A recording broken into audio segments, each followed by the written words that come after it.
Bonjour à tous, ici Gulp. Beaucoup de news se passent en ce moment de la saison 6, de la saison 5, et surtout ce pourquoi j'ai créé cette chaîne, le PvE et le lore. Nous avons eu des nouvelles, mais tout d'abord un petit avertissement sur ce que je pense de Blizzard et de leurs décisions. Avertissement. Je condamne fermement tout ce que Blizzard a pu faire à ce jeu. Des mensonges, des cosmétiques à des prix complètement stupides. Sachez une chose cependant. Les développeurs n'y sont pour rien et ne méritent absolument pas ce qu'ils prennent dans la gueule chaque jour. Si vous devez vous en prendre aux bonnes personnes, cherchez du côté marketing et surtout de la direction. Ce sont ces personnes qui ont décidé de réduire en miettes le monument qu'était Overwatch et le jeu que nous aimons tous. Bonne écoute et bonne vidéo. Maintenant que mon avis vous le savez tous, nous allons pouvoir parler de quelque chose d'un petit peu plus cool, tranquille. Nous avons eu du coup un nouveau texte directement sur le site officiel de Overwatch qui nous fait découvrir du coup une saison plus épique que jamais en la présence d'Overwatch 2 Invasion. Overwatch 2 Invasion qui est du coup le nom que va être le PvE. Donc le monde affronte une menace inédite qui ne l'est pas forcément car on le savait déjà, en la présence également du secteur 0 qui va tout simplement attaquer plusieurs villes. Nous savons dès à présent que cela va être les villes de Paraiso, de Gothenburg et de Toronto. Paraiso qui déjà, bon, première chose qu'on pourrait un peu râler dessus, c'est que ça devrait être la même mission un petit peu modifiée que nous avons déjà pu voir lors de la BlizzCon 2019. Vous aurez juste à mettre BlizzCon 2019 PvE, vous verrez déjà la mission. Voilà, mais déjà ça peut vous donner un semblant de ce que peut être le PvE. Je pense qu'il sera un petit peu modifié quand même, mais ça, vous allez le voir plus tard dans la vidéo. Donc dans toutes les villes, le secteur 0 sème le chaos et enlève des omniacs pour une raison qui reste encore à déterminer.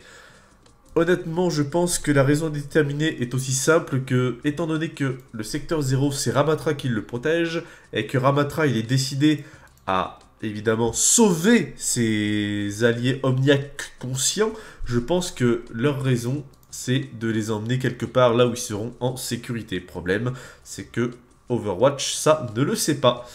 Enfin bref, la nouvelle équipe d'Overwatch doit faire la lumière sur les intentions du groupe rebelle, évident, et mettre un terme à ses agissements. Mais pour y arriver, elle devra compter sur d'anciens visages familiers et de nouvelles recrues. Dans Invasion, vous et vos amis pourrez suivre... Voilà, déjà première chose, c'est vous et vos amis. Ce n'est pas du solo, ce n'est pas quelque chose que l'on peut faire seul, c'est une chose que l'on peut faire en coopération. Alors bref, pourrez suivre une histoire haletante dans 3 missions pleines d'action qui vous emmèneront à Rio de Janeiro, du coup, Paraiso, Toronto et Göteborg. Toronto, donc c'est évidemment déjà la map New Queen Street. Donc est-ce qu'il va y avoir New Queen Street ou un élargissement de la map, voire encore mieux une toute nouvelle map, ça on ne sait pas. Et Göteborg que nous avons pu déjà voir dans un trailer, si je dis pas de bêtises, un des trailers de Overwatch 2, où on a pu notamment y voir Reinhardt, Torbjorn, Bastion et Brigitte sur des cartes immenses aux objectifs complexes. Sachez une chose, un influenceur, je ne me rappelle plus, il me semble que c'est un influenceur, a posté du coup une espèce d'interview où il décrit plus ou moins toute l'histoire, toute une histoire qu'il a pu faire sur la map Toronto. J'y viendrai juste après, mais tout d'abord, on va finir là-dessus. Vous y affronterez les nouvelles troupes du secteur 0, des unités renforcées qui ne cesseront d'attaquer tant qu'elles ne sont pas complètement détruites. Il vous faudra ouvrir l'œil car des menaces inédites vous attendent, parmi lesquelles une artillerie puissante et des unités traqueuses mortelles. Concrètement, les unités traqueuses mortelles, ça peut être les petits... comment ça s'appelle, les lasérateurs qu'on a pu voir, et l'artillerie puissante, tout simplement, c'est ces espèces de gros machins, j'ai pas le nom pour le moment. Mais en tout cas, c'est ce genre de grosses machines que l'on va devoir affronter. Sachez une chose cependant, c'est que les dégâts, on le sait déjà, car ça, normalement, à moins qu'ils les aient pas effacés, les dégâts sont situés. Si vous tirez par exemple sur le bras droit du mecha, au bout d'un moment, le bras droit va être dysfonctionnel, puis détruit selon les dégâts que vous lui avez infligés. C'est pareil pour les bras, c'est pareil pour les jambes, et c'est pareil pour un peu tout. Donc peut-être que ça peut être intéressant. Mais c'est là que le bas blesse. Pour sauver ce monde, commencez votre mission dès maintenant avec le lot Invasion, disponible au prix de 15 $. Ce lot comprend un accès permanent aux missions d'histoire d'Invasion, 1000 pièces Overwatch, quantité identique au combat de passe premium, évidemment. Un nouveau modèle légendaire pour Sojourn, héroïne Sojourn débloquée. Alors, c'est là que les dents grincent. Moi, je suis pas forcément... C'est... Voilà, c'est pour les gens qui ne veulent pas le pass de combat et seulement les histoires. Oui, c'est sûr que ça fait chier. Parce que bon, c'est 15 balles. 15 balles, c'est pas tout le monde qui peut se le permettre. Donc, j'aurais voulu, en effet, qu'ils mettent vraiment que les histoires... Que les missions d'histoire dans un pass. Enfin, même pas juste pouvoir acheter les missions d'histoire pour 5 euros. Enfin, concrètement, déjà, elles auraient presque dû être gratos, mais bon, disons que... Voilà, bon, enfin, vous comprenez mon point de vue. C'est... Bref. Pour la personne qui va vouloir payer son pass de combat, eh ben, ce sera 5 euros de plus, tant pis, c'est pas grave. Mais pour celui qui veut juste avoir accès au PvE, c'est un peu cher. C'est un peu cher. N'oubliez pas également que... On le verra beaucoup plus après, vous inquiétez pas, mais que les histoires, du coup, c'est 4 difficultés différentes. Donc normal, difficile, expert et légendaire. Ce sont, et j'ai bien peur que ce soit ça, des missions archives améliorées. Tout simplement. C'est ce que je craignais, c'est ce qui va sans doute arriver. On va quand même voir en profondeur ce qu'elles donnent, ce qu'elles vont nous faire découvrir. Mais clairement, ce sont des missions archives améliorées qui coûtent 15 balles. Voilà. Vous comprenez le délire, c'est pas dingue. Mais pour ceux qui aiment le jeu et qui aiment le lore comme moi, perso, ça va pas me déranger de mettre 5 balles de plus pour avoir accès aux missions Histoire d'invasion. Sachez aussi cependant que ce sont des missions Histoire d'invasion. Ça veut dire que ce sont des vagues. Là, vous voyez les 3 premières missions, c'est Rio de Janeiro, Toronto, Göteborg. Vous ne paierez que pour ces 3 missions. D'accord? Donc ça veut dire que pour la prochaine saison, peut-être la saison 7 ou saison 8, on ne sait pas quand est-ce que les autres vont sortir. Elles sortiront du coup pour 15 $ également. Voilà, donc il faudra hacker 15 $ à chaque saison. C'est super. C'est pas dingue. Merci les marketeurs de merde et la direction de merde. Enfin bref, continuons. Le lot Invasion offre aux nouvelles recrues comme aux vétérans la possibilité de plonger dans un nouveau chapitre de l'histoire tout en gagnant quelques pièces pour débloquer le pass de combat premium ou acheter des objets ornementaux pour leurs personnages préférés. C'est un peu une douille parce que le pass de combat c'est 1000 pièces d'Overwatch. Donc passons. Vous pouvez également acquérir le lot Invasion Ultime au prix de 40 balles pour obtenir le contenu ci-dessus, ainsi que le pass de combat premium du secteur 0 et 20 sauts de rang. Qu'est-ce que le combat de pass premium du secteur 0? C'est le pass de combat qui va être pour le... Comment ça s'appelle? Alors, le pass de combat premium et 20 sauts de rang. C'est là où c'est un peu bizarre, c'est est-ce que c'est un autre pass? Ça me paraît extrêmement bizarre parce que ce serait un peu trop. Je pense que ce pass de combat du secteur 0, c'est le pass de combat... L'appellation du pass de combat qui va être dédié du coup à la saison 6. Donc vous aurez le pass de combat directement, plus 1000 pièces Overwatch supplémentaires, soit 2000 pièces Overwatch au total. Vous aurez en fait 2000 pièces Overwatch et le pass de combat. Donc clairement, pour 40 balles, heureusement que vous avez le pass de combat gratos. Enfin gratos, je m'entends. Vous aurez le pass de combat, mais vous aurez surtout les 2000 pièces que vous pourrez dispatcher pour des skins, enfin pour un skin du coup, parce que le skin vaut 1200 balles, mais bon bref, je m'égare, 2 modèles légendaires pour Cassidy et Kiriko en plus. Donc clairement, voilà quoi. Des nouveaux événements PvE en plus des missions Histoire, vous pourrez prendre à part une mission en coop supplémentaire sur Kings Row Underworld. L'Underworld, c'est là où les Omniacs habitent à Kings Row. Explorez de nouvelles zones de Kings Row en guidant un robot TS1 suréquipé pour sauver Iggy et les Omniacs de l'Underworld. Qui est Iggy? C'est une amie que nous avons pu apercevoir lors de la BD London's Calling avec Tracer, et que vous allez devoir sauver des griffes du secteur 0. Vous découvrirez de nouveaux objectifs et des ennemis qui vous sembleront sans doute familiers. Donc clairement là ça va être une mission archive, je pense, comme on en a vu avec Timmy du coup TS1 qui sera équipé. On l'a déjà vu dans la trailer de la saison 6 que je devrais vous sortir dans pas longtemps. Enfin bref, là ce sont surtout pour le PvE et donc les événements coop. Les combats certifiés en mode point chaud, ça arrivera dans une autre vidéo. De nouvelles façons de perfectionner vos talents, c'est la maîtrise héroïque, on a déjà vu ça. Vous débutez dans Overwatch 2, on s'en branle, de nouvelles aventures vous attendent. Ça pareil, donc ce sera avec le nouveau héros que je vais vous montrer également dans l'autre vidéo. Donc voilà tout ce que vous attendez, tout ce que l'on peut attendre pour le PvE. Et franchement, ça, oui, je comprends que ça fait grincer des dents. En effet, c'est clairement pas dingue. C'est pas ouf du tout. 15 balles, non.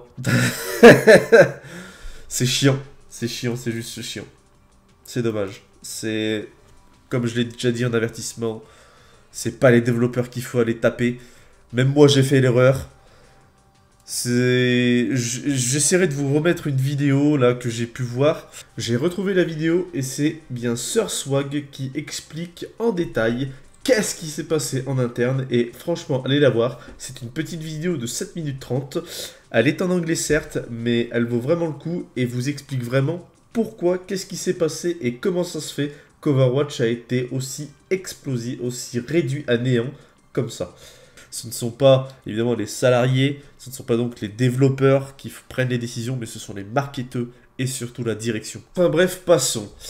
Nous avons du coup une nouvelle page internet, mais cette fois-ci de la plateforme Game Informer. Ce sont ces personnes-là qui ont réussi à avoir une première main. Donc là, évidemment, c'est traduit de façon très grossière via Google. Ce n'est pas une première main, mais c'est un premier aperçu de ce qui arrive avec le PvE et du coup la première mission. On commence, son premier aperçu c'est sur la mission de Toronto. Cette mission commence par un segment, par une sorte de segment précédemment sûr, donc un petit peu comme vous voyez sur les séries HBO tout ça, qui est composé de cinématiques et d'animations diverses. Ça, c'est cool. Voilà, c'est si vous voulez acheter le PvE, généralement, ce sera pour ces cinématiques-là. Voilà. Rien de plus, rien de moins. Vous inquiétez pas, si vous voulez pas acheter le PvE, moi, je vais l'acheter et je vais surtout diffuser ces vidéos-là. Parce que bon, je suis une chaîne de lore, j'explique le lore. Donc forcément, si je peux avoir des cinématiques et des animations diverses et ainsi que des vidéos, des images, ça m'aidera toujours. J'arrive devant un terminal informatique. Cet écran de communication me permet de plonger plus profondément dans les traditions d'Overwatch avec des pages dédiées, des emails, des communications avec d'autres membres de l'équipe. Donc, il pourrait du coup y avoir une sorte... On le sait déjà qu'il va y avoir un codex du lore, hein, évidemment. Mais est-ce que ce serait pas un terminal qui pourrait peut-être nous aider pendant l'émission? Je sais pas, peut-être. Enfin bref, on s'en fout. Pour l'instant, on n'en sait pas trop. On sait juste qu'il y a des pages dédiées, des emails, des communications, tout ça. Avant, ils le faisaient via Twitter, maintenant ils le font directement en jeu, et c'est tant mieux. Ou même regarder autour de vous des photos sur le bureau pour déclencher des lignes vocales, donc des voice lines. Donc il peut y avoir un petit peu plus de lore directement via les voice lines. Et ça c'est bien aussi, parce que ça peut approfondir les personnages. Ça peut être très intéressant. Une fois que je suis prêt pour la mission, je peux l'initier à partir de ce même terminal informatique. Voilà. Donc, on comprend que ceci est un hub du PvE, du jeu. Donc, je suppose qu'il va y avoir les 4 mêmes personnages qui seront dans le hub, prêts à attaquer la mission. Mais vous pouvez quand même directement avoir un petit peu plus de lore via ce terminal informatique. Ces missions d'histoire se composent toujours d'autres joueurs humains, donc ça on le sait déjà, que ce soit par match ou par le biais de votre équipe. Les développeurs me disent que si un joueur tombe, un bot peut prendre le relais entre temps, mais il n'y a pas de moyen actuel de jouer à côté d'une équipe de bots. Donc, si vous n'avez pas compris, il peut y avoir un bot pour remplacer quelqu'un qui aurait perdu sa connexion. En revanche, vous ne pouvez pas faire équipe avec d'autres bots et être solo. Ce qui est clairement débile, mais bon bref, passons. Avec mon équipe pleine de développeurs, je me sens assez confiant. Nous choisissons la difficulté difficile, donc c'est on va dire facile, hein, qui va n'est que le deuxième niveau de difficulté le plus élevé. Même lui il le dit, lorsque vous entrez dans la vision, c'est là où j'en reviens. Vous aurez directement accès aux 4 niveaux de difficulté, normal, dur, expert, légendaire, donc ça revient exactement à la même chose que je disais, ce sont des missions archives. Avec cela, nous allons pouvoir commencer l'histoire. La cinématique d'ouverture met en lumière ce qui se passe à Toronto. Le secteur 0 attaque des humains et attrape les Omniacs qui ne sont pas devenus des voyous. Le secteur nul, le secteur 0, le secteur nul. Le secteur 0 rend leur point très clair. Les humains traitent les Omniacs comme des serviteurs, comme des esclaves, et il est temps de les libérer. Le secteur 0 tend donc une embuscade à proximité d'un groupe d'humains et d'Omniacs, mais heureusement, Sojourn se présente juste à temps pour passer à l'action et sauver la situation. Peu de temps après, Cassidy, Reinhardt et divers autres membres d'Overwatch sortent de l'ombre, dirigés par nul autre que Winston. Tout cela, on l'a vu dans les cinématiques, et que je vous montrerai même pendant les montages. À l'écran de sélection des personnages, nous sommes limités évidemment aux personnages qui ont du sens pour cette mission. Du coup, vous ne verrez pas Torbjorn, vous ne verrez pas Soldat 76 et Nieta qui ne sont pas encore présents à Toronto à ce stade. Ils choisissent Cassidy, donc ça on s'en fiche. Ils choisissent également Mercy, Winston et Sojourn. Donc vous voyez déjà que Sojourn est requise pour la mission. Donc il y aura forcément quelqu'un qui va devoir jouer Sojourn. Les autres joueurs pourront choisir n'importe quel membre de la nouvelle Overwatch. Le récit se déroule à travers les missions et les cinématiques qui l'accompagnent, mises en fonction des personnages sélectionnés par l'équipe, blablabla. Et vous aurez également différentes interactions selon les personnages que vous aurez choisis, mais également ramasserez des morceaux d'histoire uniques. Donc ça... Qu'est-ce que c'est? Ramasserait des morceaux d'histoire uniques. Donc, est-ce que ça veut dire qu'il va y avoir des choix? Peut-être. Notre mission à Toronto est d'évacuer les humains et les Omniacs de la ville. Dès que nous sortons de la salle de frais, donc je suppose c'est le sol de spawn peut-être, nous commençons à combattre les vagues de les vagues de grognement, non, les vagues du secteur 0 pour protéger le navire d'évacuation des autres membres d'Overwatch. Ces ennemis de base sont assez faciles à éliminer, évidemment, donc ça c'est la base, c'est du PvE, tout ce qui est le plus classique. Je lui souffle les jambes, il continue, voilà.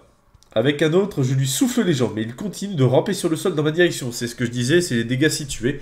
Si vous ptez dans les jambes, si vous allez éclater les jambes d'un ennemi, il rampera vers vous jusqu'à ce qu'il soit exterminé. Nouvelle vague d'Omniac se précipite vers le navire de transport. Nous arrêtons l'évacuation pour pousser plus de grognements du secteur 0. Ça fait rire, plus de grognements. Plus de wave, donc du coup plus de... Il y a plus de robots du secteur 0.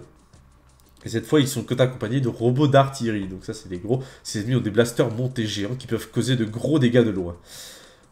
Comme les grognements, donc ça, en fait, les grognements, il me semble qu'il fait appel à... C'est les grunts. Les grunts sont des ennemis du secteur 0. Il me semble que c'est les ennemis de base. Ils sont destructibles, nous ciblons donc les armes massives. Avec leur capacité à faire face à la plupart de leurs dégâts élevés, ils n'emballent pas tout à fait le même coup de poing qu'avant. Ils sont destructibles, nous ciblons donc les armes massives avec leur capacité à faire beaucoup de dégâts. Donc vous pouvez... Comme les dégâts situés, vous pouvez tout simplement détruire les fusils ou les canons qui sont directement au niveau de leurs bras. Nous tirons à la vague des Omniacs qui afflue toujours vers le navire de transport. Nous répétons ce cycle plusieurs fois, hein, donc du coup c'est plus ou moins comme les missions d'archives. Nous continuons de défendre, de garder un œil sur la santé du navire. Pareil, hein, donc on n'oublie pas qu'il y a un navire de transport qui a des PV et qu'il faut défendre. Et heureusement, nous contrôlons l'attaque du secteur 0 avant que le navire de transport s'échappe. De là, nous continuons vers la ville. Blablabla. La prochaine grande rencontre présente une nouvelle menace.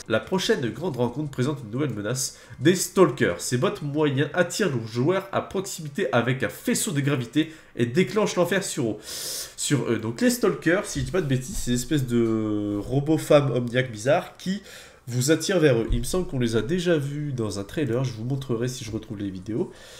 Mais bon bref, les harceleurs sont parmi les ennemis les plus dangereux, car quelqu'un qui se fait tirer par un de ces stalkers va sans doute se faire abattre et aura besoin d'être réanimé. Il faut donc mieux les garder à distance et les détruire dès que possible. Au fur et à mesure que nous continuons, nous rencontrons Claire, une Omniac, essayant d'aider Overwatch dans sa mission. Alors que nous travaillons dans le métro souterrain, nous rencontrons notre prochain type d'ennemi, le Subjugateur. Ces robots flottants du secteur 0 qui ignoreront littéralement les personnages que nous jouons en faveur de poursuivre les Omniacs pour les, je suppose, capturer. Ces espèces de gros métroïdes bizarres vont certainement essayer de capturer les Omniacs. S'ils s'accrochent, ils attachent une pince métallique à leur tête, les désactivant. Ça aussi, nous l'avons vu, je vous le montrerai. Nous voyons cela arriver malheureusement à un Omniac lors d'une cinématique de mi-saison. Également, nous l'avons vu avec Winston et Sojourn qui regardent le pauvre Omniac qui est tout simplement désactivé. Tout au long du reste de la mission, nous devons repousser des groupes massifs de grunts, de subjugateurs d'artillerie et de stalkers, tout en apprenant davantage sur le leader du secteur 0. Du coup, une confrontation contre Ramatra pourrait arriver. Une séquence de combat comprend même une version élite du grunt, qui contient un coup de poing supplémentaire et qui nécessite plus de dégâts pour abattre les ennemis. Donc il y aura des unités élites qui pourront être abattues. Cette bataille en particulier nous fait presque... nous aborde. Là, il nous explique que ça a été difficile, que sa Mercier et son Winston ont été down, mais qu'avec sa Sojourn, ils ont réussi à survivre. Nous arrivons à la dernière zone, une poussée totale vers un navire d'évacuation qui est le nôtre, au milieu d'un parc. Les chiffres qui se dressent contre nous sont écrasants. Le secteur 0 veut vraiment empêcher Overwatch et Claire de s'échapper. À un moment donné, je tourne le coin pour me trouver face à 3 artilleurs. Je fais un ultime de Cassidy pour faire face à de nombreux dégâts, mais mes coéquipiers d'Overwatch savent mieux que moi et me disent de directement monter sur le vaisseau. Je fais donc cela et la mission prend fin de manière passionnante. S'ensuit une cinématique où Cassidy parle à Winston qu'il devrait renoncer à trouver Soldat 76, car Jack, du coup soldat, est trop occupé à chasser des fantômes. Quant à Genji, il décide que cela pourrait être une bonne idée de recruter Zenyatta, alors il part en direction de celui-ci. D'autres membres de l'équipe se rendent à Kottenborg pour voir si Torbjorn serait pas d'accord pour les rejoindre, et peut-être également pour essayer de retirer ces pinces de tête que les Omniacs ont reçues des subjugateurs. Bien que je n'ai pas joué qu'à une seule mission, bien que je sois toujours déçu de la mission, voilà, on comprend que le mec il est déçu. Et là il reparle un petit peu de tout ce qui de tout ce que j'ai pu parler avant. Je vois une mission archive qui dure 30 minutes. Voilà. Il le dit à un moment. Voilà, il le dit, voilà, il le dit ici. Même notre traversée de cette mission à Toronto a duré 31 minutes. Les bons points, c'est que la carte a l'air immense. Cool, tant mieux. 31 minutes, 3 missions, 1h30 de jeu, pour 5 €. Je compte pas les 10 balles, parce que les 10 balles, c'est pour le pass de combat, mais putain, ça fait chier, quoi. Dans les bandes d'arcade de 1990, c'était moins cher. Après, oui, certains diront, oui, mais il y a les modes de difficulté. Ouais, bah, excusez-moi, quoi. C'est une émulation archive plus, c'est ce que je disais, quoi. Donc bon, voilà. Enfin bref, on verra ça en saison 6. Au cas où, donc déjà je vais remercier tous ceux qui m'ont écouté jusqu'à là. Mais au cas où, si vous êtes prêts à débourser 15 balles pour faire les missions, j'aurai besoin de personne pour faire ces missions. Parce qu'évidemment je ne peux pas jouer tout seul. Hein, donc au cas où, si vous êtes un joueur avec un niveau de diamant plus, que vous savez quand même assez bien viser, il se peut que je fasse appel à vos... il se peut que je fasse appel à vous pour justement faire ces missions. Car j'ai bien envie de les faire en légendaire quand même. Donc je recruterai une petite équipe pour faire ces missions PvE, voilà. Donc c'est bien, vous apparaîtrez dans les vidéos. Car évidemment, je vais faire des vidéos par rapport à ces missions. Je vais expliquer le lore. Et voilà. Au moins, vous savez tout ce qui va se passer pour le PvE, comment que ça va marcher. Vous avez accès aux missions d'histoire d'invasion, donc les 3 premières missions, pas les autres. Mais vous aurez accès aux missions permanentes, donc ça veut dire pour toutes les autres saisons, logiquement, vous aurez accès à ces missions-là. Voilà pour le PvE, j'ai été un petit peu long, mais bon, au moins vous savez à peu près tout ce qu'il faut savoir pour le PvE qui sortira du coup le 10 août lors de la saison 6. Merci de m'avoir écouté et moi je vous dis à la prochaine.